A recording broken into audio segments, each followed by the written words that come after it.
హైదరాబాద్ నగరంలో ఇండ్లు లేని పేదలకు ఇందిరమ్మ ఇండ్ల పథకం ద్వారా సొంతింటి కలను సాకారం చేసేందుకు తెలంగాణ ప్రభుత్వం చర్యలు చేపట్టింది. ఇందులో భాగంగా హైదరాబాద్ కోర్ అర్బన్ రీజియన్ పరిధిలో ఇందిరమ్మ ఇళ్ల టవర్స్ నిర్మించి ఇస్తోంది.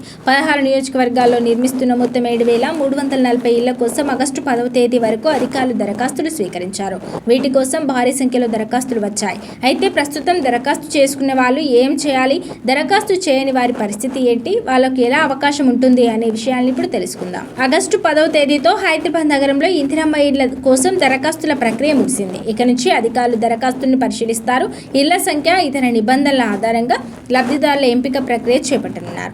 అయితే దరఖాస్తు చేసుకున్న వారు తమ అప్లికేషన్ నెంబరు, రసీదు, చెల్లింపు వివరాలను భద్రంగా ఉంచుకోవాలి. తర్వాత అధికారిక పోర్టల్లో తమ దరఖాస్తు స్థితిని పరిశీలించుకోవచ్చు. దరఖాస్తులు ఏవైనా వివరాలు తప్పుగా నమోదయ్యాయా, చెల్లింపు పూర్తయిందా వంటి అంశాలను కూడా చెక్ చేసుకోవడం మంచిది.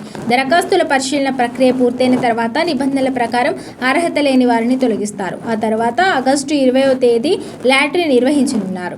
లాటరీలో ఇల్లు కేటాయించని దరఖాస్తుదారులకు వారు చెల్లించిన 10,000 డిపాజిట్ను తిరిగి చెల్లిస్తారు. లాటరీ ద్వారా అర్హత పొందిన వారికి 6 లక్షలకే ఫ్లాట్ను కేటాయించనున్నారు. ఇందిరమ్మ ఇండ్ల కోసం గడువు ముగిసేలోపు దరఖాస్తు చేసుకోలేకపోయిన వారు ఒకవేళ ప్రభుత్వం దరఖాస్తుల గడువు పెంచితే దరఖాస్తు చేసుకోవచ్చు. లేదంటే మళ్ళీ ప్రభుత్వం నుంచి అధికారికంగా కొత్త ప్రకటన వచ్చే వరకు వేచి చూడాల్సి ఉంటుంది.